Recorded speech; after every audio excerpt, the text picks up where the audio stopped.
शुरू ही दिया था, और थोड़ा सा आखिरी वाला सेकंड बुक रह गई थी बस, डेट डालना। वो भी अगर थोड़ा टाइम होता वो थोड़ा सा इन्होंने डेट आ पढ़ लो, गया कोई दिक्कत तो नहीं।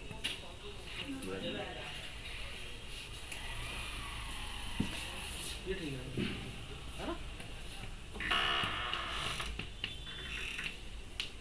जबकि उसमें मेरे कितने लेक्चर हुए थे, टोटल 34 लेक्चर हुए थे। 34 में आपको मैंने लगभग 11-12 का कंप्लीट हो गया था, एनडीए का भी करा दिया गया था।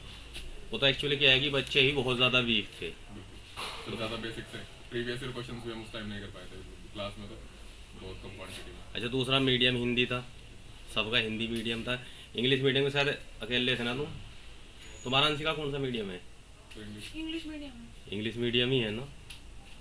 देखिए यहाँ जो चैप्टर चल रहा था लिमिट, कंटिन्यूटी एंड डिफरेंशियबिलिटी है, कोई ध्यान नहीं, भूल गए सारे। काफी दिन हो गए। और नोटबुक कहाँ है इसमें लिखा था? चल तो मैं लेके नहीं आई, कल लाऊंगी। देखिए लगभग ये मान के चलिए सवा महीने करीब, या 1.5 महीना होगा, 1.5 महीने का गैप लग गया। लेकिन जब एक आप कम्पिटिटिव हो, आप किसी भी टॉपिक को बिल्कुल ऐसे नहीं कर सकते कि हमने 1.5 महीना पहले पढ़ा था और अब उसके बारे में हम कुछ नहीं जानते। मैंने आपको एक ट्रिक बताई थी कि जो जो चैप्टर पढ़ाए जा रहे हैं उनका डेली चाहे आप एक क्वेश्चन कीजिए, लेकिन कीजिए, समझ रहे आप? आने का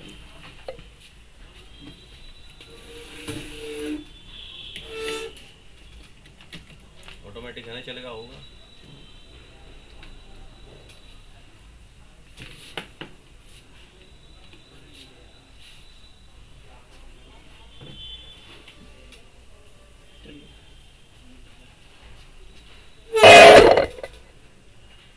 फर्स्ट टाइम में कौन सी बुक की मैथ की है बीएससी में? इंटीग्रल और डिफरेंशियल कैलकुलस। बस यही है।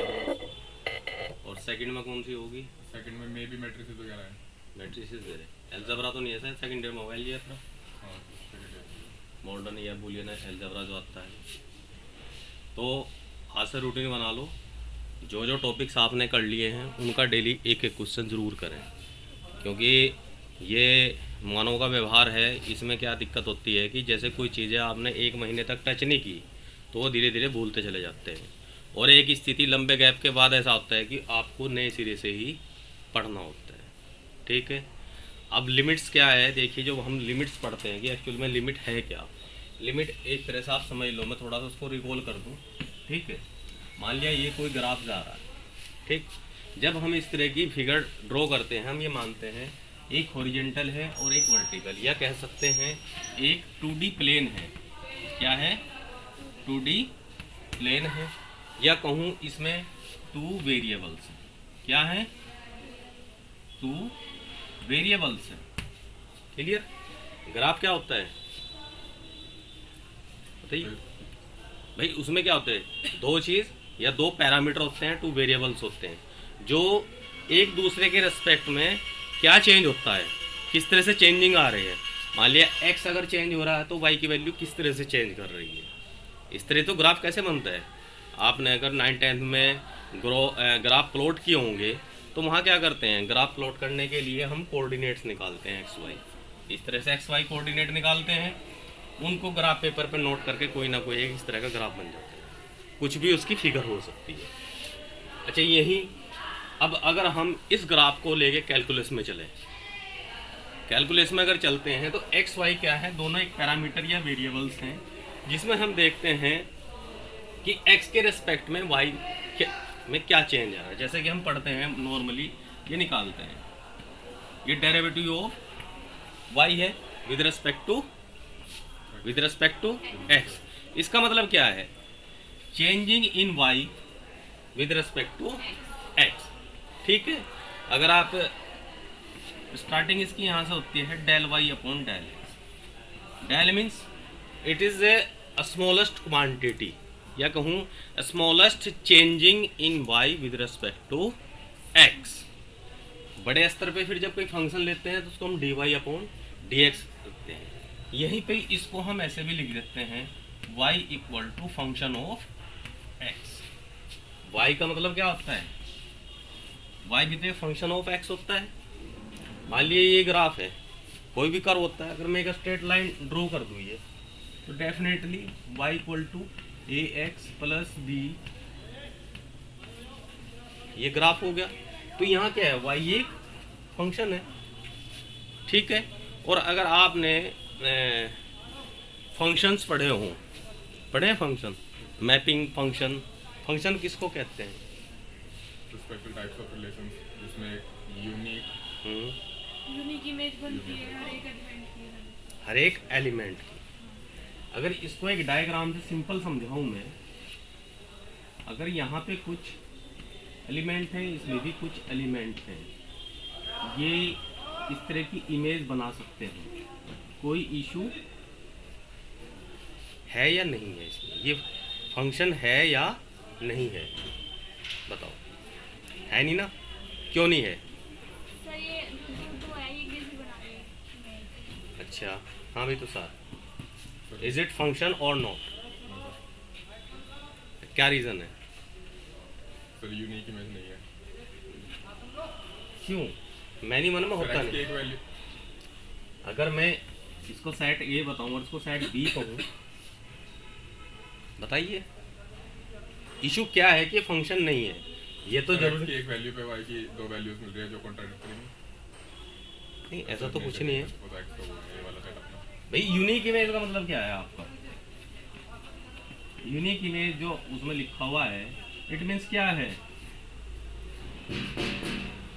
जितने भी इधर एलिमेंट्स हैं उनकी इधर एक ही इमेज होगी, ना कि दो। मैनी वन है ये, यहाँ मैनी वन अलाउ है। ऐसा नहीं हो सकता कि ये वाला बन जाए, एक की दो इमेजेस नहीं हो सकती। तो यूनिक इमेज वाला कंसेप्ट जो आप बता रहे, उस वजह से ये फंक्शन नहीं है। रीजन क्या है कि यहाँ एक एलिमेंट बचा हुआ है इसका। ईच एलिमेंट पढ़ा है ना आपने? Each element have their image in b. अगर यहाँ एक भी एलिमेंट ऐसा रह जाता है जिसकी इमेजेस नहीं है, तो it is not a function. ठीक, अब ये फंक्शन बन गया क्योंकि ये छुटा हुआ था, ये भी हमने कंसिडर कर लिया। अब सभी की इमेजेस हैं। इस तरह की इमेजेस को हम बोलते हैं मैनी वन। वन वन अगर जुड़ा हुआ हो तो वन वन, ठीक। Many one onto, many one into. Onto और इन टू की कंडीशन में होते हैं जब यहाँ अगर कोई चीज़ छुटी हुई है, कोई एक एलिमेंट ऐसा रह गया जिसकी इमेज नहीं है, उसको क्या बोलते हैं? और जो सभी की आ गई तो इन। समझ गए? ये ध्यान रखना, फंक्शन में हमेशा ये जो लेस देन वाला ये अलाउ नहीं है। अगर ऐसे कहीं ड्रॉ बन गया तो it is not a function. Relation पढ़ लेते हैं, फंक्शन पढ़ते हैं। जब हमें फंक्शन की जानकारी हो जाती है, फिर हम लिमिट्स की बात करते हैं। लिमिट्स है क्या? जब आप लोग भी आगे, वैसे तो कैलकुलस में आया होगा इसका, वही हो गया लिमिट, कंटिन्यूटी, डिफरेंशियबिलिटी और वो एसिम्पटोट वगैरह वगैरह होंगे ना उसमें, ठीक है। मान के चलो आप कोई ग्राफ इस तरह का है, यहाँ x पे कोई वैल्यू में a ले लूँ, ठीक, और इसके नियरेस्ट कोई एक इंटरवल ले लूँ, क्योंकि लिमिट्स में हम पढ़ते हैं x, ये इसको पढ़ते हैं x टेंड्स टू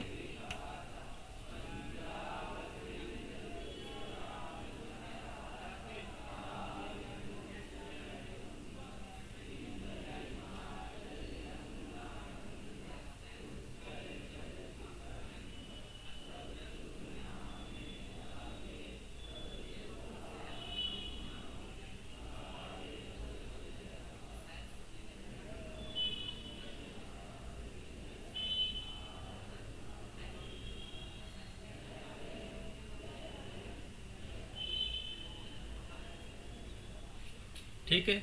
ये है x टेंड टू a और एक होता है x इक्वल टू a। इन दोनों में क्या डिफरेंस है? देयर इज एनी डिफरेंस और नॉट? क्या डिफरेंस है? x टेंड टू a मतलब x के आसपास है, और जो इक्वल है तो एग्जैक्ट यही है। जब हम लिमिट्स निकालते हैं, लिमिट्स का अगर हिंदी बात करूँ तो उसकी सीमा क्या है, कहाँ तक वो जा सकता है। तो लिमिट में जो बेसिकली चलता है वो एक ही बात नहीं करता, वो सिर्फ इसके आसपास की बातें करता है। अगर यहाँ कोई एक इंटरवल ऐसा ले लूँ मैं, मान ली चले यहाँ पे भी डेल्टा ले लिया और ये भी डेल्टा, यहाँ से यहाँ तक भी डेल्टा, यहाँ से यहाँ तक भी एक डेल्टा, तो इस पॉइंट को मैं a माइनस डेल्टा लिख सकता हूँ और इस पॉइंट को a प्लस डेल्टा। क्लियर है? तो ये कहता है कि जैसे x यहाँ पर होता है कहीं भी, तो इसके अकॉर्डिंग जो फंक्शन की वैल्यू होती है वो कहीं ना कहीं इस तरह से एक पॉइंट, अगर यहाँ a पे से डालूं मैं, यहाँ पे एक वैल्यू l मिल जाती है कहीं ना कहीं, ये ठीक है। अब लिमिट्स की जो बात हो रही वो पूरे इस जोन की बात कर रहा हूँ, ये वाला जोन है। जैसे जैसे x near about to a जाएगा, ऐसे ऐसे y l के पास जाएगा, नीचे से जाएगा। अगर हम इधर से चले तो ये इधर से जाएगा, अगर हम इधर से चले वापिस तो हम इधर से आएगा नीचे। यानी कि इसकी जो लिमिट्स होंगी वो इसमें लाई करेंगी, जो भी फंक्शन की लिमिट निकलती है। ठीक है, इसको मैं एक ग्राफ से और समझाता हूँ आपको, क्योंकि देखिए लिमिट्स के क्वेश्चन करना मैथमेटिकली एक अलग चीज़ है, उसके कंसेप्ट को समझना एक अलग चीज़ है। लिमिट्स निकालना सीधा क्या है, left hand limit a minus कर दिया, right hand limit a plus कर दिया, आसान हो जाता है। लेकिन इसके पीछे क्या है, जब कंसेप्ट को हम पढ़ते हैं तो फिर दिमाग की जो है धज्जियाँ उड़नी शुरू हो जाती है, क्योंकि फिर इसके बाद आएगा कंटिन्यूटी और फिर आएगा डिफरेंशियबिलिटी। और अगर हमें लिमिट का ही कंसेप्ट क्लियर नहीं है तो कंटिन्यूटी समझ में नहीं आएगा। कंसेप्ट क्वेश्चन आप कर लोगे, समझ रहे। लेकिन क्या होता है, कभी कभी एग्जामिनर ऐसा फंसा देगा आपको कि कंसेप्ट पता है, दूसरा आप किसी को पढ़ाओ कैसे के। अगर कभी आपको पढ़ाने का सौभाग्य प्राप्त हुआ तो कैसे समझाओगे फिर लिमिट्स को। इसका मैं एक चीज़ बताता हूँ आपको, एक ग्राफ, बहुत अच्छा ग्राफ है वो।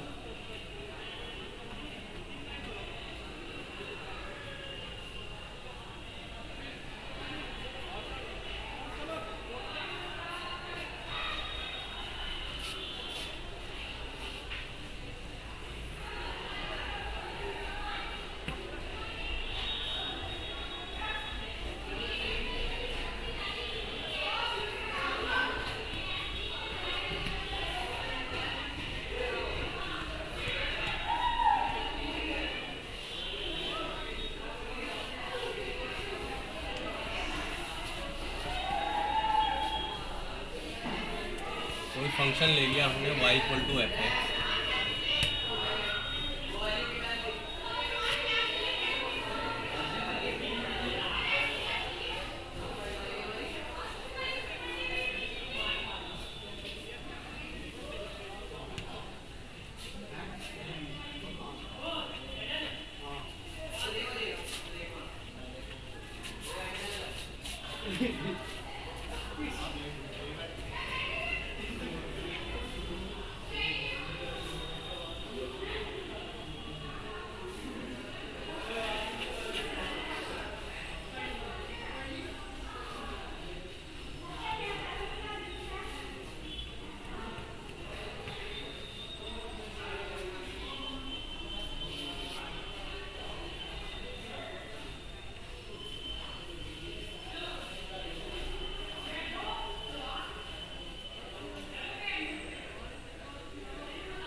अब यहाँ पे मुझे बताओ फंक्शन की 1 पे वैल्यू कितनी है, बताइए।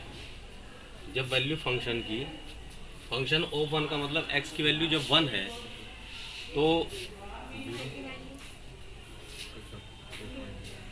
कितनी आई, 2। समझ में आ रहा, क्योंकि यहाँ पे ये y एक्स पे कितना चल रहा। हाँ कर लो।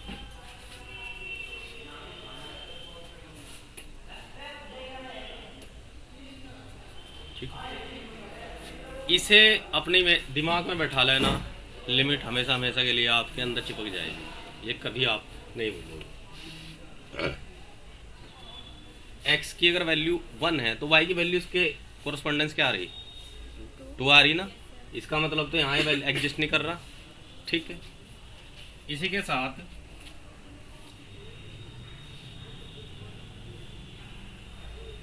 फंक्शन की वैल्यू 1 प्लस पे क्या आ रही,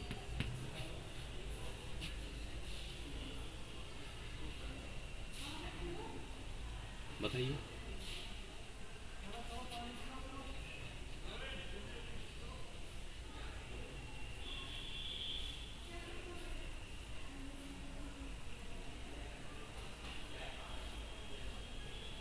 बताइए 1 प्लस पे क्या है,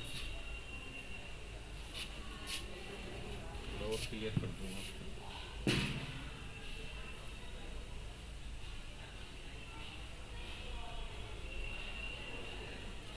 ये 1 है, 1 प्लस। जैसे ही हम 1 प्लस चल रहे, और 1 प्लस का मतलब क्या होता है, लाइक नेग्लेजिबल, तो इसकी वैल्यू क्या आएगी, समझ रहे आप। वैसे तो लग रहा कि यार यहाँ भी लेंगे तो y की कुछ ना कुछ वैल्यू आएंगी, लेकिन हमने वो 1 प्लस इतना छोटा है कि वो बेचारा इस x से तो उठ ही नहीं पाया, वो इस x पर ही, समझ रहे आप। इसी के कोरेस्पोंडेंस 1 माइनस की वैल्यू क्या है, बस यहाँ बताइए।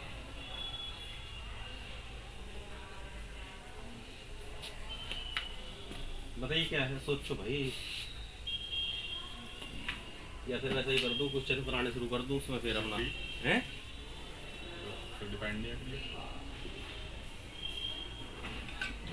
1 माइनस एग्जैक्ट 1 पे डिफाइन नहीं है, 1 पे तो डिफाइन नहीं है, तो 1 माइनस पे नहीं है, तो 3 समझ में आ गया, समझ रहे आप। ये ग्राफ इसलिए बनाया गया क्योंकि अगर हम एक वैसे ग्राफ बनाएंगे ना, उनमें ये चीज़ें समझ में नहीं आएगी। देखिए जैसे हम लिमिट निकालते हैं एट एनी पॉइंट, हमने वो पॉइंट 1 लिया, यहाँ हम देख रहे हैं कि एग्जैक्ट जब 1 की वैल्यू अगर हम देखें एट x इक्वल टू 1, तो उसकी वैल्यू 2 आई, 1 प्लस पे 0 आई, 1 माइनस पे 3 आई। ये 3 अलग अलग चीज़ें हुई, ठीक। जब 1 प्लस होता है उसको क्या बोलते हैं, RHS, राइट हैंड साइड से लिमिट इसकी निकालते हैं, या राइट हैंड लिमिट। और जब 1 माइनस होता है तब क्या होता है, लेफ्ट हैंड लिमिट। क्या है, दोनों इक्वल हैं, तो लिमिट डज नॉट एग्जिस्ट हुई, समझने में आपको। यानी कि अगर इसके इधर से चले या इधर से चले, दोनों वैल्यू, या तो ये ना हो करके ये हो जाता सीधा, यहाँ ना चले गए ना ऐसे ग्राफ, यहाँ से स्टार्ट ना हो करके ये सीधा ही निकल जाता, तो लिमिट एग्जिस्ट कर जाती। क्योंकि क्या होता, जब हम लेफ्ट हैंड साइड से चलेंगे तब भी 3 रहता, राइट हैंड साइड से चलते तब भी 3 रहता, क्योंकि ये लाइन तो सारी 3 की है। तो हम क्या कह देते, लिमिट एग्जिस्ट। और जब लिमिट एग्जिस्ट कर सकते हैं तो हम फिर लिमिट निकाल भी सकते हैं, लेकिन अगर एग्जिस्ट ही नहीं करते फिर लिमिट नहीं निकाल सकते। और उसमें यह भी कहता है कि left hand limit equal to right hand limit equal to should be finite. Finite क्यों होनी चाहिए, क्योंकि यहाँ ग्राफ पे कहीं दिखेगी y की वैल्यू फाइनाइट तक आओगी, या कहीं आगे इनफाइनाइट तक पहुँच गई, तो फिर कैसे पता लगेगा लिमिट है या नहीं। इसलिए तो कंसेप्ट जोड़ा गया कि शुड बी फाइनाइट। पढ़ा होगा लिमिट्स में, अंशिका पढ़ा लिमिट, लास्ट टाइम कब पढ़ा था, 12th में ही लिया था, BSc में तो है हमारा पहला चैप्टर। ठीक है।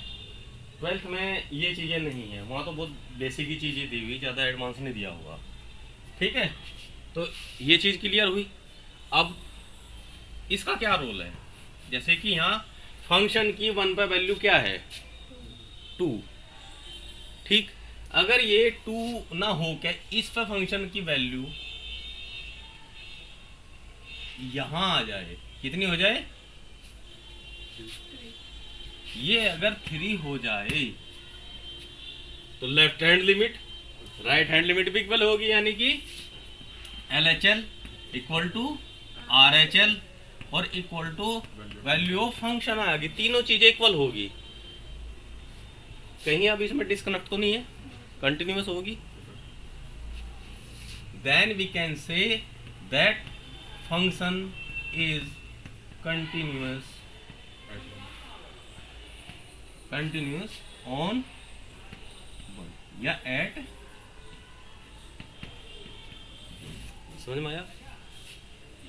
Limits talking about a point, वो जो बात करता है लिमिट एक इंटरवल में बात करता है, इसी पॉइंट के नियर अबाउट, ठीक है, उसके नेबरहुड में बात करता है, चाहे वो लेफ्ट नेबरहुड है, चाहे वो लेफ्ट में है, चाहे राइट में है, लेकिन कंटिन्यूटी उस पॉइंट पे बात करेगा वो।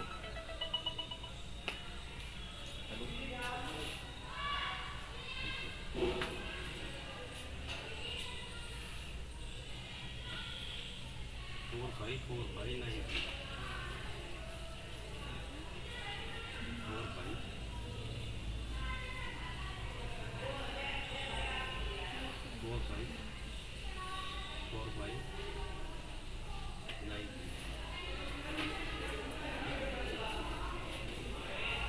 ये चीज कुछ पकड़ में आई? Limits talking near about the point, और कंटिन्यूटी इधर से बात करेगा, इधर से बात करेगा और उस पॉइंट पे बात करेगा, और ये कहेगा अगर तीनों ये सेम हैं तभी तो कंटिन्यूअस होगा। कंटिन्यूअस का मतलब क्या है कि कोई भी ग्राफ कहीं इसमें कट नहीं लगा हुआ। अगर आप यहाँ से इस पे चढ़ के चलना शुरू करो तो नीचे नहीं गिरने के, ऐसे तो नीचे गिर जाओगे। लेकिन जैसे ही जुड़ जाएगा, यानी कि इधर से भी चले, इधर से भी चले, और यहाँ की बात करी, सब सेम चीजें हैं, इसका मतलब पूर्ण बना हुआ है, तो आप जा करके आगे निकल सकते हैं। ये होती है कंटिन्यूटी। मेथड करना एक अलग चीज़ है, बस कंसेप्ट पकड़ लो। मेथड तो बुक्स में सब जगह मिल जाएंगी, कैसे करना है, कौन सा फंक्शन है, किस में हमें एक्सपेंशन करना, किस में हमें एल हॉस्पिटल रूल लगाना, या किसका जो भी करना है, ठीक है। यहीं पे डिफरेंशियबिलिटी क्या होती है, इसे समझ लो, ठीक है। जबकि लेफ्ट हैंड लिमिट और राइट हैंड लिमिट निकालनी आसान होती हैं, लेकिन जब हम डिफरेंशियबिलिटी निकालते हैं, डिफरेंशियबिलिटी का किसी एक पॉइंट पर फार्मूला क्या है बताओ? रेट ऑफ चेंज से टेंजेंट बना सकेगा ग्राफ पे, तो वहाँ पे डिफरेंशियल होगा। कौन सी बुक में पढ़ा था? आप बताइए।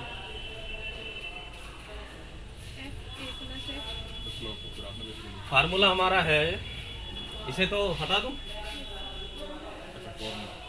इसे हटाऊं?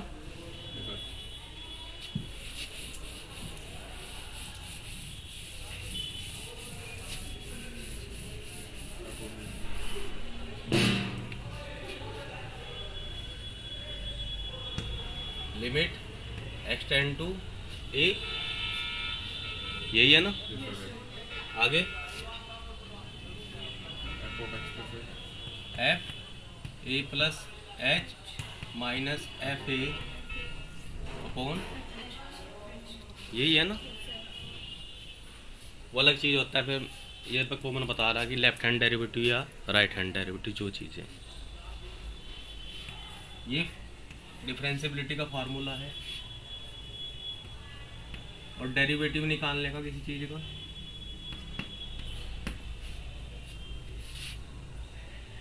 डेरिवेटिव निकालने का तो यही है, 11th में पढ़ा होगा। जब हम किसी चीज़ का डेरिवेटिव निकालते हैं उसका भी सेम यही है। इसी से आपका dy अपॉन dx आता है, इसी से ही आता है ना।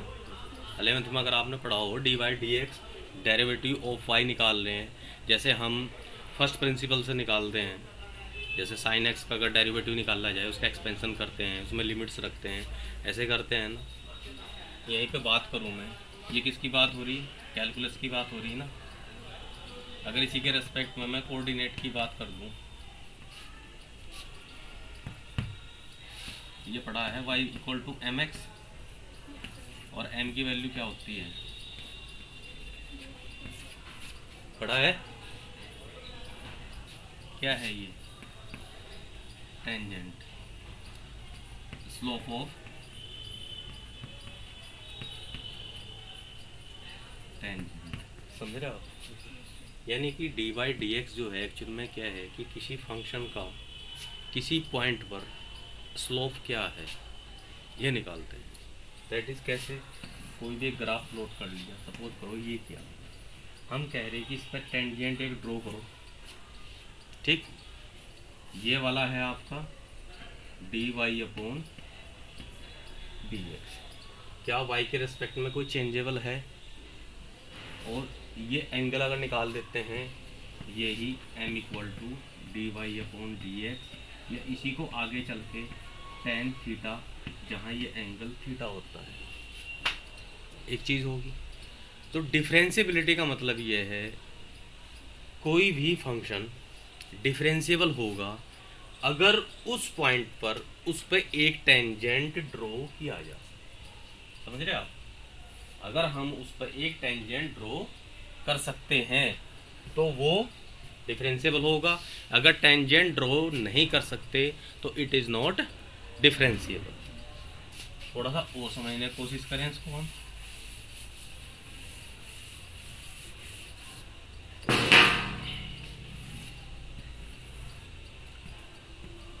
एक ही हमने ग्राफ लिया, क्लियर है? यहाँ अगर मैं ऐसा लगा दूं और मैं कहूं कि ये पॉइंट A है, ये आपका इधर x हुआ और ये y। जब हम बात कर रहे हैं लिमिट्स की, लिमिट कहता है कि इधर से चलो चाहे इधर से चलो, दोनों वैल्यू अगर एक जगह पहुंच रही है तो उसकी लिमिट एग्जिस्ट करती है। इस पॉइंट पर वो एग्जिस्ट करे ना करे उससे हमारा कोई मतलब नहीं है। कंटिन्यूटी ये कहती है कि लेफ़्ट से भी चलें राइट से भी चलें। इस पॉइंट की भी अगर हम बात करें तो वो सेम है तो फंक्शन कंटिन्यू है। मतलब ये जो डब्बा लगा हुआ था इसका बीच में ये ख़त्म हो गया, कंटिन्यूस हो गया। डिफरेंशियबिलिटी ये कहती है कि मुझे अगर वो इस पॉइंट पर हम टेंजेंट ड्रॉ कर सकें, वो चाहे ऊपर से टेंजेंट ड्रॉ हो जाए चाहे नीचे से, ये ऐसे अगर ये टेंजेंट ड्रॉ पॉसिबल है तो we can say that the function is differentiable at a. Clear? तो सब जगह पॉसिबिलिटी है, इस पे पूरे पे सब जगह we can draw a tangent, but only one condition. One condition क्या? दोनों तरह की कंडीशन आप समझ लीजिए। अब क्या? अगर फंक्शन, अब इस ग्राफ से समझना, अगर फंक्शन की लिमिट एग्जिस्ट नहीं करती क्या फंक्शन कंटिन्यूअस हो सकता है? अगर फंक्शन कंटिन्यूअस नहीं है क्या वो डिफरेंशियबल हो सकता है? समझिए आप। अगर बेसिकली आप लैंग्वेज में आपसे कोई पूछ ले a function is the limit does not exist, can it is a continuous? No sir, क्योंकि पहली कंडीशन पूरी होगी जब तो दूसरी पहुंचेगा, जब दूसरी पूरी होगी तभी तो वो तीसरी पे पहुंचेगा। अच्छा, ए फंक्शन इज डिफरेंशियबल, अगर कोई फंक्शन ए डिफरेंशियबल है क्या वो कंटिन्यूअस होगा? बिल्कुल होगा। आते हैं इस तरह के क्वेश्चन। अगर एक फंक्शन कंटिन्यूअस है तो उसकी लिमिट एग्जिस्ट करेगी? बिल्कुल करेगी। तो ये चीजें कंसेप्ट से तो आएंगी, ये कोई क्वेश्चन करके हम कर लेंगे, इसको कर नहीं सकते ना। एक तो वो चीज़ है, इसे कैसे समझे? मान लिया अगर यहाँ से ये ग्राफ ब्रेक हो गया तो यहाँ ये कंटिन्यूअस नहीं है, ना ये डिफरेंशियबल है, ना इसकी लिमिट एग्जिस्ट होगी। मान लिया ये कंटिन्यूअस हो गया, अब हो सकता है यहाँ ये तीनों चीज़ है, लिमिट भी एग्जिस्ट कर रही है नियर कहीं भी इंटरवल में। अगर यहाँ मैं एक अलग बी ले लूँ तो बी में इसकी लिमिट भी एग्जिस्ट कर रही, कंटिन्यूअस भी है, डिफरेंशियबल भी है। लेकिन अगर मैं इस पॉइंट की बात करूँ, लिमिट एग्जिस्ट कर रही है इसके दाएं बाएं दोनों तरफ, कंटिन्यूअस है, डिफरेंशियबल है? डिफरेंशियबल इसलिए नहीं है क्योंकि यहाँ नुकीला बन गया, इस पर टेंजेंट ड्रॉ नहीं किया जा सकता है। तो टेंजेंट के लिए जो नोड बन जाती है, node is not allowed. Node पे नोड का मतलब इस तरह का अगर कट लग गया है तो वहाँ पे टेंजेंट ड्रॉ नहीं किया जा सकता है। तो the function is not differentiable eight node. ये आप पढ़ोगे जब आप एसिम्प्टोट पढ़ोगे, बीएससी में पढ़ोगे ना एसिम्प्टोट। क्योंकि जब हम बीएससी में गए थे हमारे पास फर्स्ट ईयर में 6 बुक थी मैथ्स की। वहाँ तो 11th-12th में 6 बुक पढ़ी थी हमने। बीएससी फर्स्ट ईयर में 6 की 7 बुक थी। दिमाग हिल गया। एडमिशन हुआ अगस्त सितंबर तक, मगर ये होंगी कैसे?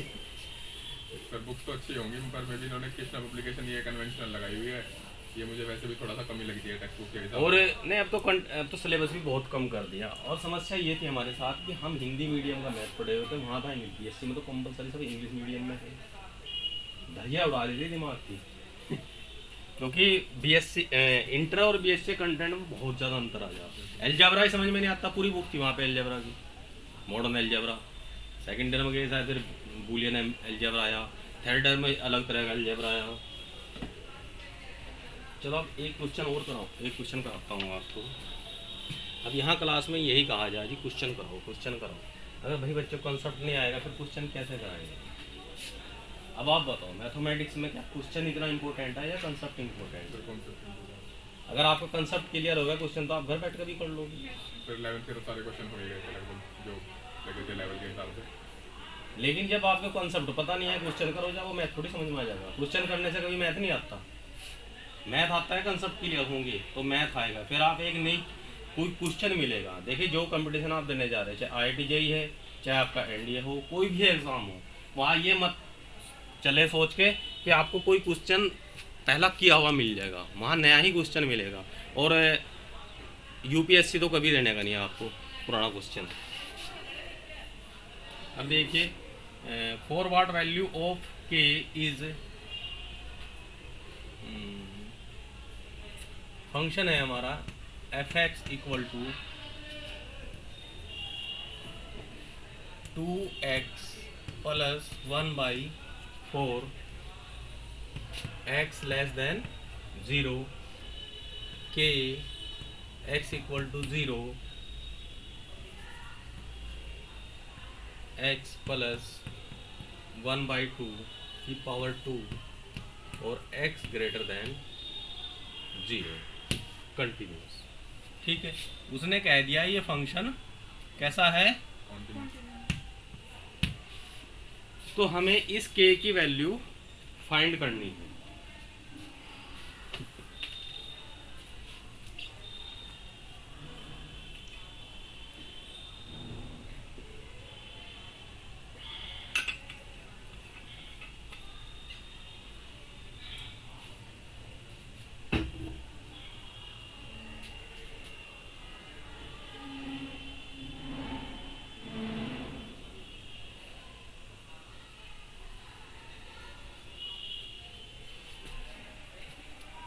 चलो मुझे simple limit x tend to कहाँ निकाल लेंगे हम? तो 0 एक तो हमें 0 माइनस चाहिएगा, एक 0 प्लस चाहिएगा। इस पर इसने वैल्यू k दी होगी तो तीनों इक्वल होंगी। क्यों होंगी? क्योंकि फंक्शन कंटिन्यूअस है। तो f0 माइनस निकाल के दिखाऊंगी। अभी पता लगा कितनी जानते हो।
इसकी सारी वैल्यू निकाल दे, एक्स को लिख कर दे। Have you done?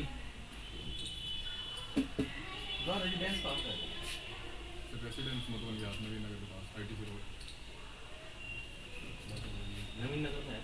Sir ITC road है ना, तो उस पर पैरेलल ऐसे गली आए बिल्कुल ऑन रोड, तो गली नंबर 10 पड़ता है हमारा, तो गली नंबर 10 में सेकंड लास्ट हाउस। यानी कि जो मुल्लू कोठी से पहले। हाँ सर, समोलो कोठी से पहले जयपुरम की साइड, अच्छा, इसके बीच में तो ऐसे। क्योंकि मैं अप्रैल से कोचिंग सेंटर डालने जा रहा हूँ इधर गंगो है ना, गंगो का खड्डा, उसके सामने एक टीचर है वो कह। सर आप अभी कहाँ पे कार्यरत हैं? मैं है क्वेश्चन नागर रोड में, वहाँ पे जो है मैं 11-12 से स्टार्ट कर दूँगा टीचर।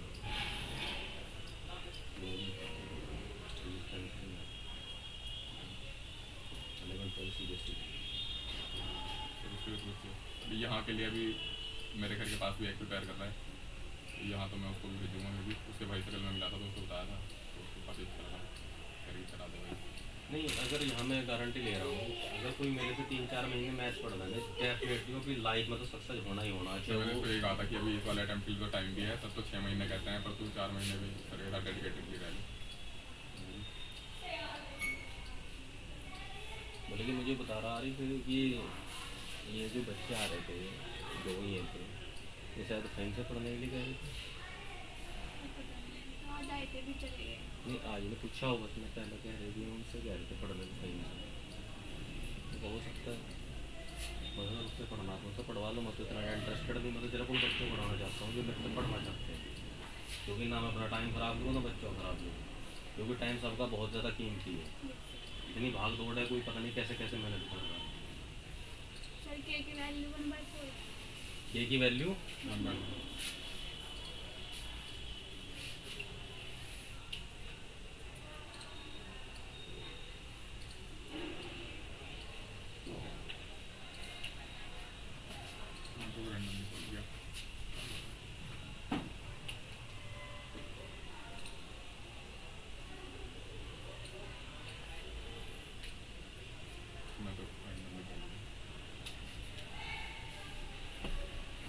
देखो, कंसेप्ट तो बहुत खेल लिए हम, अब मेथड भी हमें पता होना चाहिए।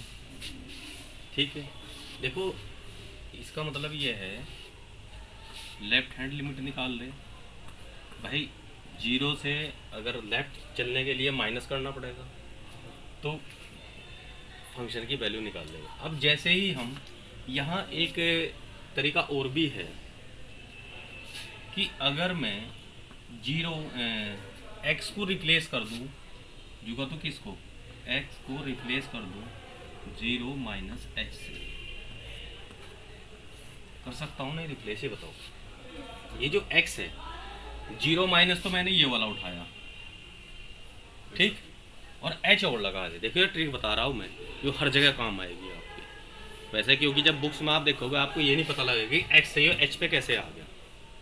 ठीक है, 0 माइनस h किसी की जगह रखता हूँ मैं x की जगह, x की जगह रखता हूँ मैं 0 minus h। x equal to 0 था तो h इक्वल टू क्या आ जाएगा, यहाँ x की वैल्यू 0 रख दूँ तो h की वैल्यू क्या आ गई। अब फंक्शन का दूसरा रूप लिखेंगे सीधा लिमिट का, लिमिट h टेंड टू 0, यानी कि यहाँ तो 0 माइनस दिखा रहा था, लेकिन अब हमने लिमिट ले ली h टेंड टू 0। x की जगह क्या रखूँ,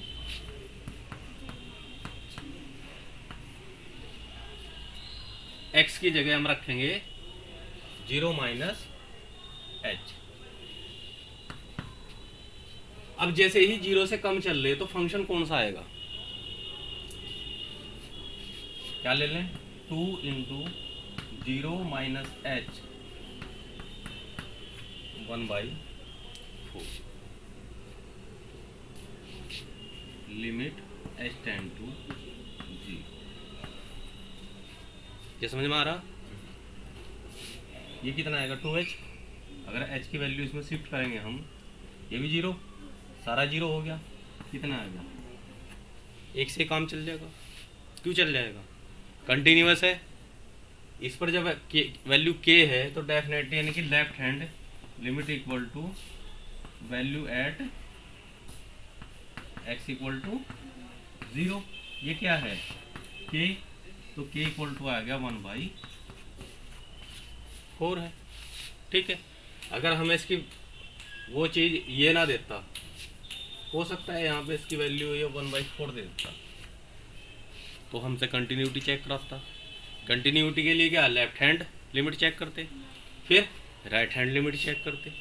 ठीक, और अगर वो चेक कराता डिफरेंशियबिलिटी, तो डिफरेंशियबिलिटी वैसे चेक होती लेफ्ट हैंड डेरिवेटिव जैसे अंशिका तुमने किया है। क्या है ना, क्या किया है, F A minus H minus F A upon H वाला किया ना। ठीक है, अभी से रुक जाओ। ठीक है, क्योंकि ये मान के चलो कल मैं प्योरली कंटिन्यूटी के क्वेश्चन कराऊंगा, और आगे क्योंकि इसमें लिमिट एंड कंटिन्यूटी के लगभग 4 या 5 लेक्चर रह रहे, फिर कंबाइंड कराऊंगा लिमिट के भी कंटिन्यूटी के। फिर जो अच्छे अच्छे क्वेश्चन है जो कंपटीशन में आते हैं, फिर आपको वो क्वेश्चन कराऊंगा। लेकिन वो आप पे डिपेंड करता है कि आप कंटिन्यू क्लास ही कर पाओगे या नहीं कर पाओगे, जो भी आपकी कंडीशन है। अच्छा, अगर क्लास टाइम 3 बजे किया जाए तो आ सकते हो आप? 3:30 बच्चे ने टेक्स्ट किया था कि स्कूल आता है इतने बजे तक। बच्चे बाकी मुझे इतने डेडिकेटेड लगते भी नहीं है, बच्चों का भरोसा नहीं है सर। ये प्राइवेट कोचिंग में भी मैं यही कह रहा हूँ कि बच्चे बहुत मटेरियलिस्टिक हैं। अब यहाँ तो फिर भी मटेरियल है, पर उसके बावजूद भी प्राइवेट में भी ऐसा है कि बच्चे मतलब चमक दमक देख के ये सब चीज़ें देखे जाते हैं। अब यहाँ तो पहली क्लास में आके आपकी आंखें खुल जाती हैं वैसे तो अटेंड करते ही, हमारी भी वैसे ही बात है। क्योंकि जिस तरह से मैंने ये पढ़ाया अभी लगभग आधा पौना घंटे से पढ़ा रहा हूँ, क्या अंशिका तुमने इस तरह से कभी पढ़ी है? आप लोग देखो, मैं बताऊँ, क्योंकि सिंपली देखो, जितना मैथ को मैंने पढ़ाया और सीखा है, मैंने अपनी लाइफ में सेल्फ स्टडी से पढ़ा है। और सेल्फ स्टडी वाले बंदों को पता होती है कि कहाँ कमी है, कहाँ बच्चे स्किप कर जाते हैं, जिसकी वजह से बच्चों का कंसेप्ट नहीं बन रहा। और वर्तमान में मैं 11th-12th के सिलेबस की इतनी बात कर रहा हूँ, मैं पीसीएम की बात कर रहा हूँ कि अगर बच्चा मेरे से 4 महीने मैथ पढ़ ले या साइंस पढ़ ले, मैं बता रहा कि दुनिया में वो सक्सेस होगा। मैं ये नहीं कहता वो इंजीनियर बने या उसका इंडिया में हो, लेकिन वो अपनी लाइफ में सक्सेस हो जाएगा।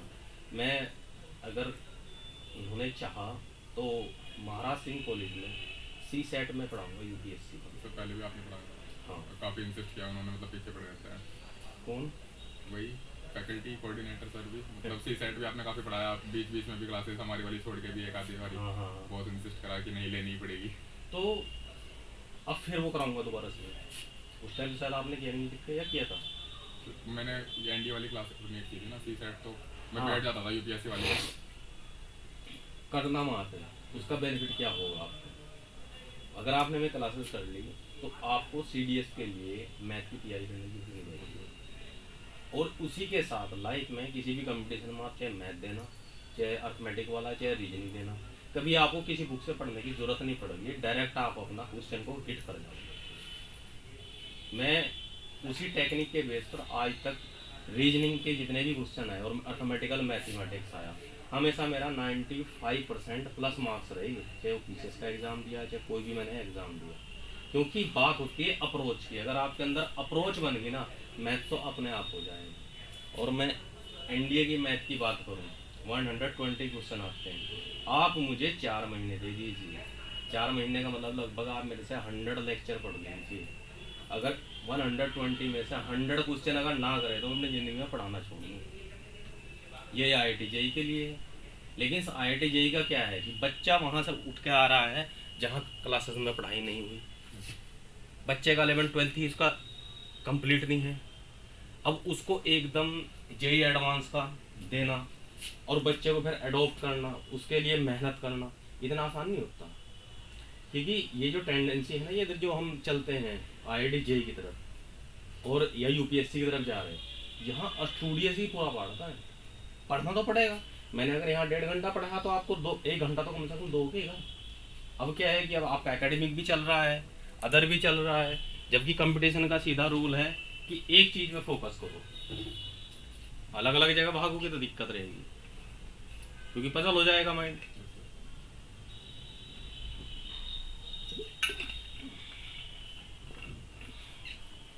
साइंस भी इतना अच्छा है बच्चों को। अगर किसी से बेसिकली अगर मोलर और मोलर का क्वेश्चन दे दूँ ना, 11 जो 12th पास है वो नहीं कर सकता, वो मोल की डेफिनेशन नहीं बता सकता कि मोल क्या है, व्हाट इज अ मोल। पढ़ा ना, मोल है, मोलर है, मोलल है। मोल ही बताओ मुझे क्या होता है, बताओ। हिंदी में बता दो, इंग्लिश में बता सकते। केमिस्ट्री का है, मोल पढ़ा होगा, वर्ड आया होगा many times in numericals in chemistry.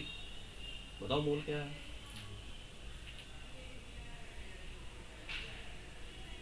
जो डेफिनेशन दी है on the basis of carbon atom.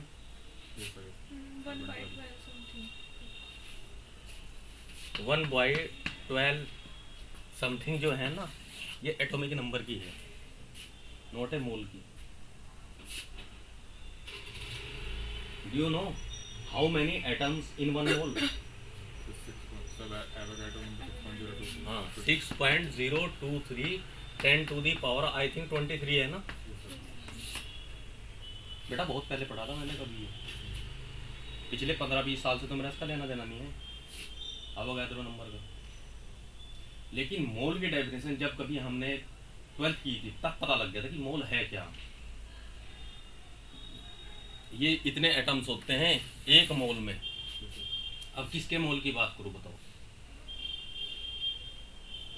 कितना लूं हाथ में मोल, कार्बन कितने लूं जो उसमें इतनी संख्या हो जाए, बताओ। कार्बन का एटॉमिक नंबर क्या है? 12 ग्राम कार्बन ले लो, उसमें इतने मोल होंगे।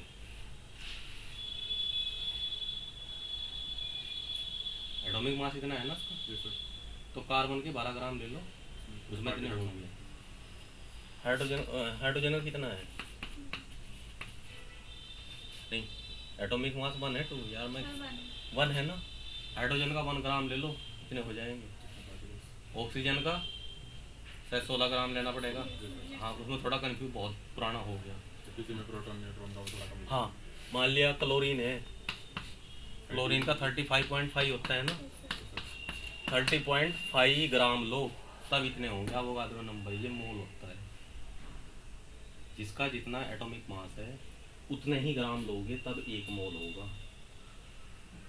न्यूमेरिकल धज्जिया उड़ा देंगे IIT JEE में, न्यूमेरिकल ज़्यादा देते हैं वहाँ पे। आपसे कोई थ्योरम नहीं पूछने के में, या कोई सिद्धांत पूछेंगे या प्रिंसिपल, समझ रहे आप।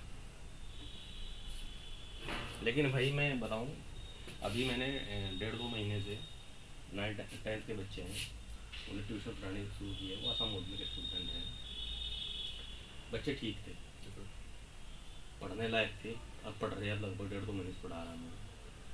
पिछले 6-7 साल से जहाँ पढ़ रहे थे उन्हें कुछ नहीं सिखाया गया। उन्हें एटॉमिक नंबर का नहीं पता, एटम का नहीं पता, मॉलिक्यूल्स तो बहुत दूर की चीज़ें हैं। और आज उन्होंने IUPAC पद्धति पढ़ाई उन्हें, समझ रहे आप। लेकिन जो एजुकेशन सिस्टम हमारा आ गया, यहाँ डेडिकेटेड टीचर नहीं है, अपने कंटेंट को अच्छी तरह पढ़ा नहीं पाते अधिकतर, इसलिए बच्चों का नुकसान हो रहा, बच्चे पढ़ नहीं पाते। तो भाई कमियां दोनों स्तर पे हैं, उसको रिमूव किया जा सकता है स्टडी से। सेल्फ स्टडी करो। अगर आपको स्कूल में लग रहा है कि कल ये कंटेंट होगा तो आप उसे घर पे पढ़ के जाइए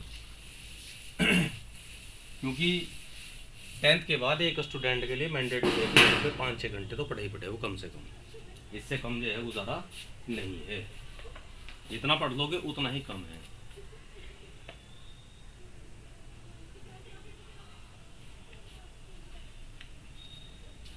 एक क्वेश्चन है, limit x tend to 0 sine x degree upon tan 3x degree.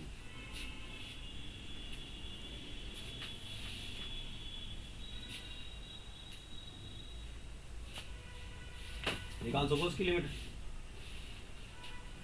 Answer 1/4 1/3 1/4 1/3 1/2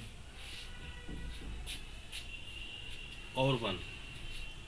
और मैं डिफिकल्टी लेवल की बात बताऊँ अपने तजर्बे से।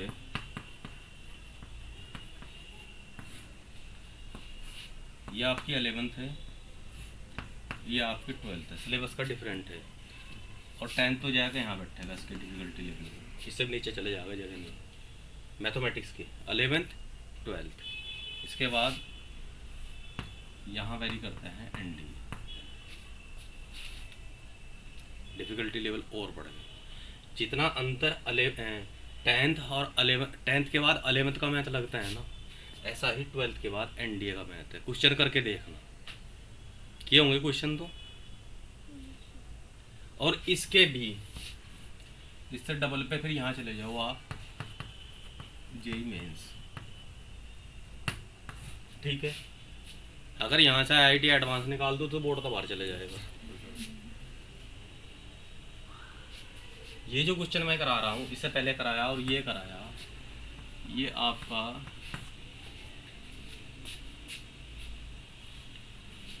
एनडीए 2019 में आया हुआ है। अप्रोचेबल क्वेश्चन है, इसे ये भी कर देगा, इसे तो करना ही चाहिए। इसके लिए तो ये कुछ नहीं है, यहाँ जो इसकी तैयारी कर रहा है उसके लिए कुछ नहीं है। अगर हम इसको नहीं कर पा रहे फिर वो अपना लेवल नाप ले कहाँ से है। तो डिफ़िकल्टी लेवल इतना है। जब मैंने 99 में फर्स्ट टाइम एनडीए दिया था, फर्स्ट टाइम मैंने दिया था, सिर्फ 12th का आया था, 12th लेवल का ही मैथ आता था, 11th 12th। उसके बाद कंटिन्यू डिफ़िकल्टी लेवल बढ़ाते बढ़ाते उसे ला गया जेई मेंस में मर्ज कर दिया। क्वेश्चन कोई हल्का फुल्का ऐसा नहीं है कि 12th का बच्चा उसको पकड़ कर लेगा। जीएस में भी अब तो पीसीएस के क्वेश्चन आते हैं, वो आपने बताए भी थे एक दो, तो हमें क्लास में ऐसे ही बातों में वही सेम क्वेश्चन आए थे। यूपीएससी है, जो अगर ज्योग्राफी पढ़ रही तो आपको मैथ से पढ़नी पड़ेगी, हिस्ट्री है तो मैथ से पढ़ोगे तो आप वहाँ क्वेश्चन करोगे, क्योंकि रट रट के थोड़ा काम होगा, क्योंकि वहाँ जीएस आती है, जीके नहीं आती। जीके अलग है, जीएस अलग चीज़ है। करो उस क्वेश्चन को, कितना आंसर, डू इट। मैथ अपने आप करने से सीखते हैं, किसी के सिखाने से नहीं सीखते कि क्वेश्चन मैं करके यहाँ से 10 क्वेश्चन करके चले जाऊँगा, लो भाई तुमने हो गया। क्योंकि जब खुद करते हैं तब पता लगता है कि क्या डिफिकल्टी आ रही है।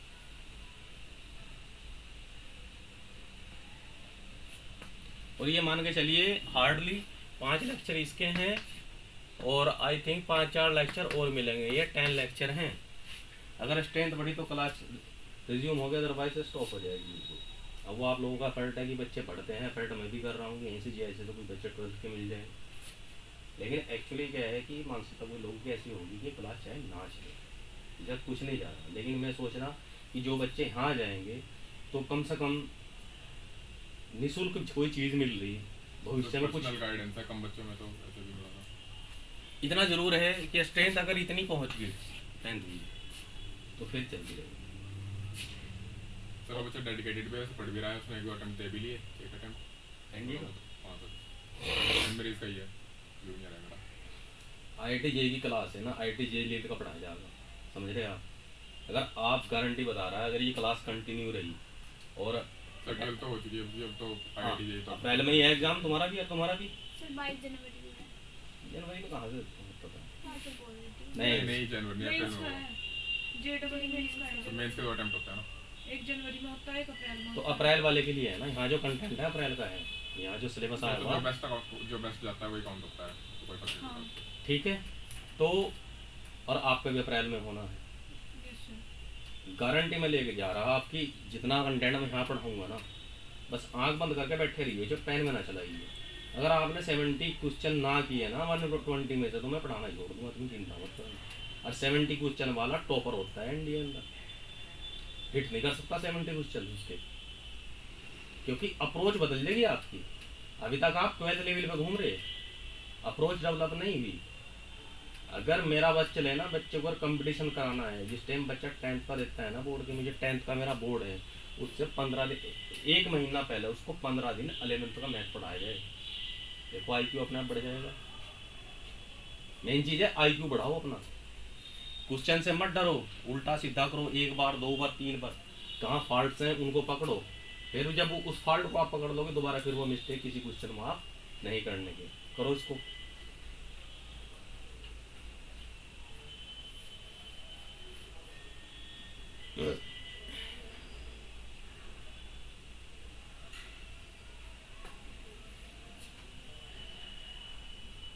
फार्मूले 11-12 के जितने हैं वो जुबान पे होने चाहिए आपके, सारे फार्मूले के चार्ट पेपर भी आते हैं, अलग से बुक्स भी मिल जाती हैं, डायरी टाइप, डिक्शनरी आती है, डिक्शनरी मैथमेटिक्स के फार्मूलों की डिक्शनरी ले लो, उनको बार बार रिकॉल करते रहो।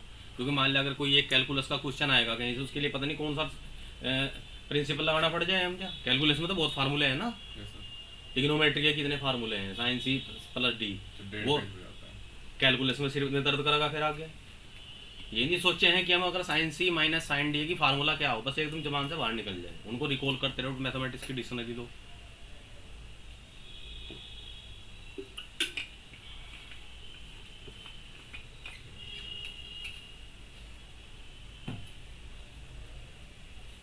ये क्वेश्चन तो सारा आप लोगों को करा चुका पहले में। फॉर्मूला भी याद नहीं रहे, थोड़ा इसमें पीएससी में थोड़ा सा काफ़ी टाइम लगेगा। लिमिट एक्स टेंड टू अगर 0 है, साइन एक्स अपॉन एक्स की वैल्यू 1 होती है। इससे निकाल लो, निकलेगा।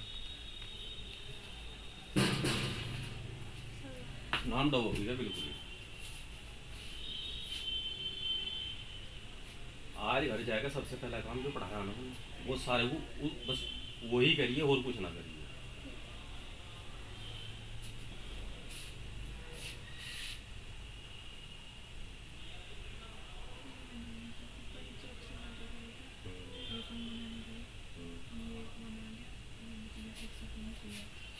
मैथमेटिक्स में यही गलती करते हैं। क्या है आंसर इसका?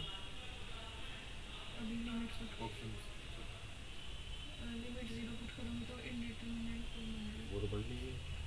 और इंटरटेनमेंट का कैसे पॉसिबिलिटी है, देखो क्या किया आपने। इसे तो एक्स बना दिया, यहाँ कितना है ये? 3x तो ये क्या क्या एक्स तो 3 नहीं बनाऊंगा इसका, तो सेम होना चाहिए ना। ये क्या कह रहा, ये कह रहा है कि जो यहाँ है वही यहाँ होना चाहिए।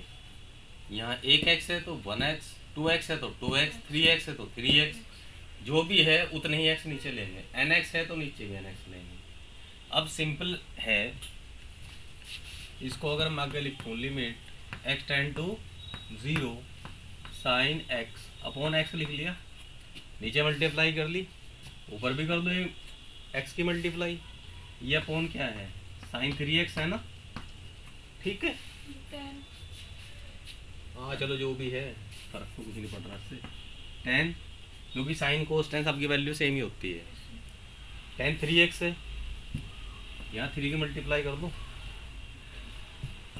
तो ये 1/3 नहीं हो जाएगा यहाँ पे भाई। 3 से 3 कैंसिल, x से x कैंसिल। क्वेश्चन तो जुगा तो है। इसको मैं लिख सकता हूँ limit x tend to 0 sine x upon x, एक तो ये लिख सकता हूँ। दूसरा limit x tend to 0 1 upon, ऐसे समझ लो आप, tan 3x अपॉन x हो गए। इस लिमिट को चाहे आप इस 1 के अपॉन में करके यहाँ लिख दो, ठीक, इंटू 1 अपॉन 3। इसकी वैल्यू कितनी है, इसकी वैल्यू कितनी है 1 अपॉन 1 समझ में। और ये कितना है 1 अपॉन 3, ओवरऑल क्या आ गया, ठीक है। डायरेक्ट पा जाओ। अगर इस तरह कहीं आपको लग रहा है कि ऊपर x है नीचे 3x है या nx है, इसको अगर मैं n मान लूँ तो इसकी वैल्यू हमेशा 1 अपॉन n आएगी ऑब्जेक्टिव टाइप क्वेश्चन में।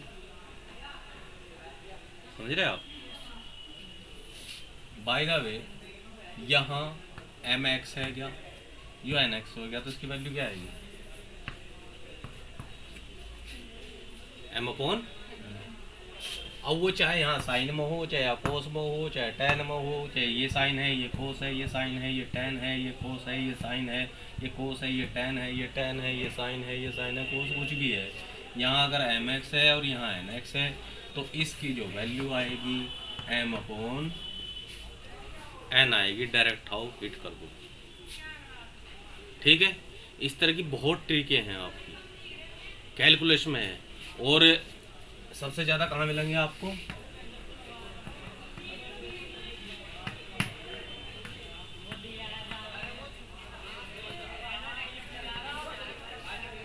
मिलेंगे नहीं, जिसमें हम कहाँ चलते हैं 0 to π/2, 0 to 2π, जिसकी अपनी 6 प्रॉपर्टीज़ हैं।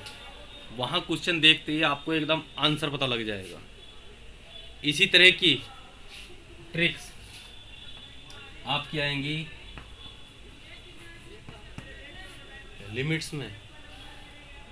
लिमिट्स में भी जब आप क्वेश्चन करेंगे, वैसे तो क्वेश्चन लाऊंगा छाट के, क्योंकि सीधे ही आपको देख के पता लग जाएगा कि इसका आंसर ये है। लिखवाई थी कुछ, कितनी लिखवाई थी?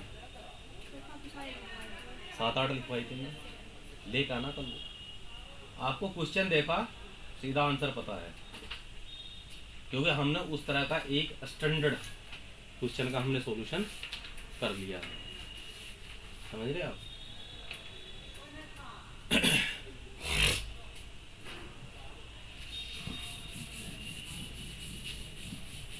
और एक चीज़ मैं और बता दूं यहाँ पे, क्योंकि मैं कोई चीज़ हिडन में नहीं रखना चाहता। यहाँ बच्चे फिलहाल की स्थिति एनडी की है, आप IIT JEE की है, 11th के बच्चे हो तक 12th के लिए आ जाए। तो ये मान के चले मैं इस तरह का पढ़ाऊँगा कि आपको किसी को ये नहीं लगेगा कि मेरा लॉस हो रहा है। क्योंकि एक चीज़ छोटी सी समझ लो, क्लास बंद हो जाती है, ना तो सरकार पर प्रभाव पड़ता है, ना किसी अधिकारी पे प्रभाव पड़ता है, और रही मेरे पे अगर कोई इफेक्ट पड़ेगा वो फाइनेंशियल पड़ेगा। वो अपना, जब मैं गवर्नमेंट जॉब पे भी हूँ, कहीं पढ़ा भी सकता हूँ, तो मुझे कोई इशू नहीं। इसमें लॉस है बच्चों। क्लास चलेंगी तो बेनिफिट बच्चों का होगा, थोड़ा मेरा होगा, बाकी स्टार्टिंग से इन्हें कोई ज़्यादा चीज़ नहीं पढ़ने वाला।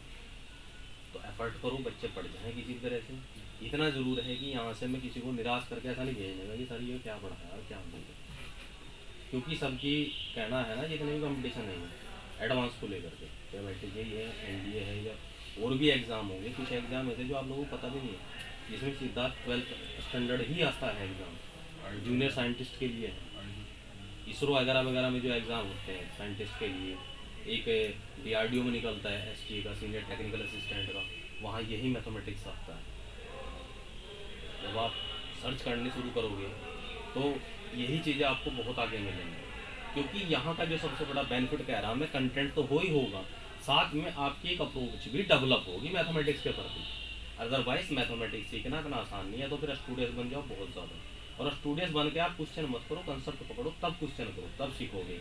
नहीं तो आप कितने रह गए, 3 महीने मुश्किल से रह रहे हैं। उसमें भी ये है कि बल्कि विंटर वैकेशन में स्कूल बंद हो जाएंगे, तो बहुत ये कंटिन्यू चलता रहेगा, तो उसमें और ज़्यादा करा दिया जाएगा। और आप करने के लिए इच्छुक हो तो मैं आपके लिए एक्स्ट्रा और भी कुछ व्यवस्था कर दूँगा, लेकिन आपके अंदर डेडिकेशन होना चाहिए। बिना डेडिकेशन के कंपटीशन हिट नहीं होता, आसानी से कोई चीज़ नहीं मिलेगी आपको कि कोई कहीं से आपको उठा के देंगे ले भाई आपका सिलेक्शन हो गया, नहीं पॉसिबिलिटी। जिन एग्जामों में आप बैठने जा रहे हैं, आप उनका देख लो कि जो रेट ऑफ सक्सेस है कितना है। लाखों बच्चे देते हैं और वहाँ हज़ारों में सिलेक्शन होता है मुश्किल से। इंडिया कितना निकलता है भाई? 566 समथिंग है। कितने बच्चे देते हैं? फीमेल कैंडिडेट्स में तो 16-17 सीट होंगी। कितने बच्चे देते हैं? सर 5-6 लाख, अब तो 7-8 इससे कम नहीं है। जे एडवांस में तो शायद 15-20 लाख बैठ जाते हैं, समझ रहे? रैंकिंग बनती है मेंस में सर अब तो 20 लाख 18-17 के आसपास। तो डेडिकेशन देखो, मेहनत करना सीखिए। मैं बता रहा हूँ आपके जो, मैं तो मानना ये है 9th 10th 11th और 12th ये 4 साल होते हैं। यहाँ से अगर बूस्ट मिल जाए ना बच्चे को इन चारों क्लास में, दुनिया का कोई कंपटीशन नहीं है जो बच्चा हिट ना कर जाए। लेकिन आप इन चारों जोन को लगभग पार कर चुके, अब हो आप ग्रेजुएशन जोन में। और ग्रेजुएशन जोन में यहाँ एक बेनिफिट ये है कि यहाँ मेच्योरिटी आ जाती है बच्चे में।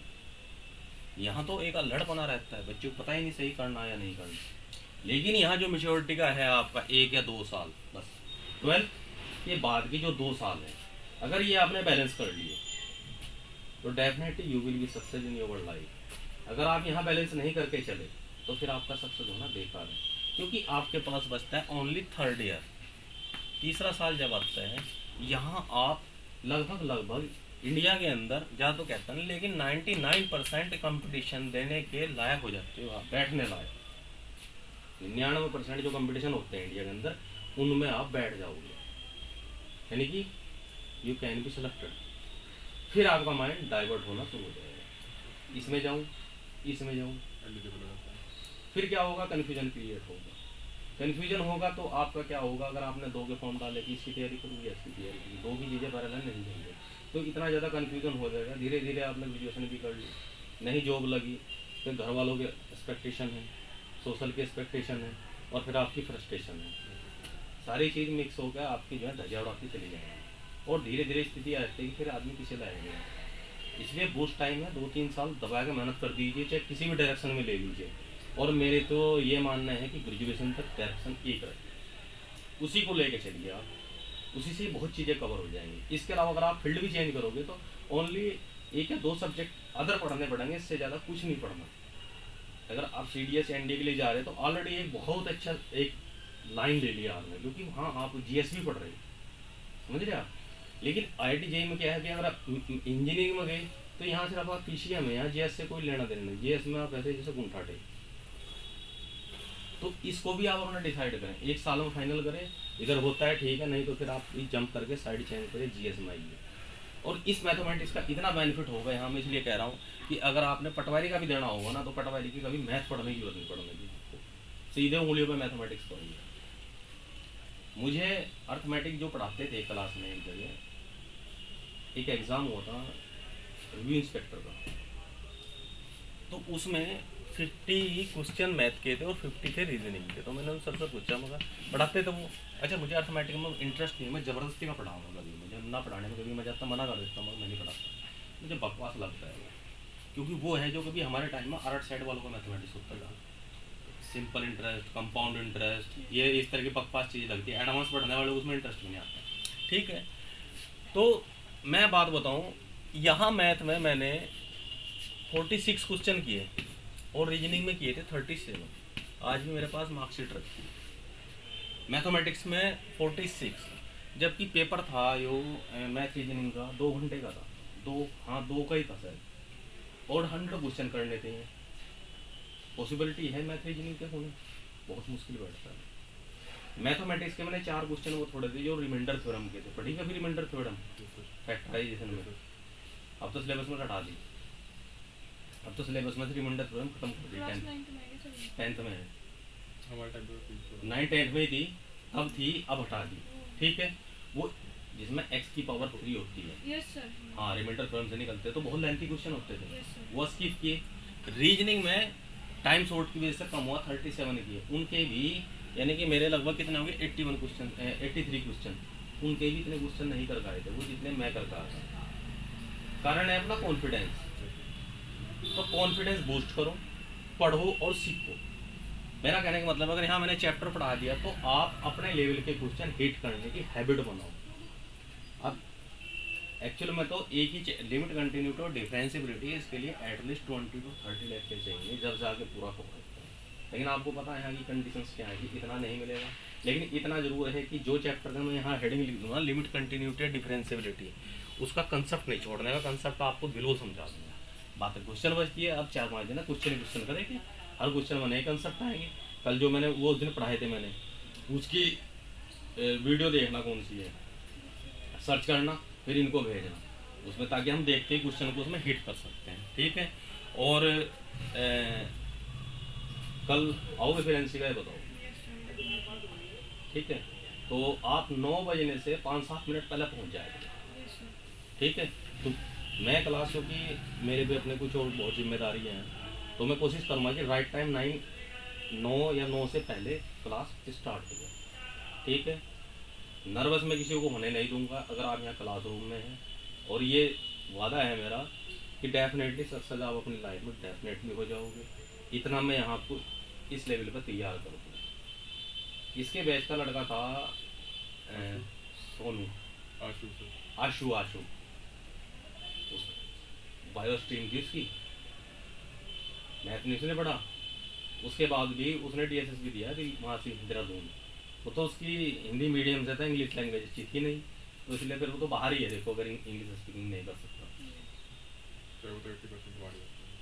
हाँ, तो वो बहुत बड़ा इशू है, ठीक है भाई। कल सेम टाइम रहेगी, थोड़ा एफर्ट करो, I hope you will get good content.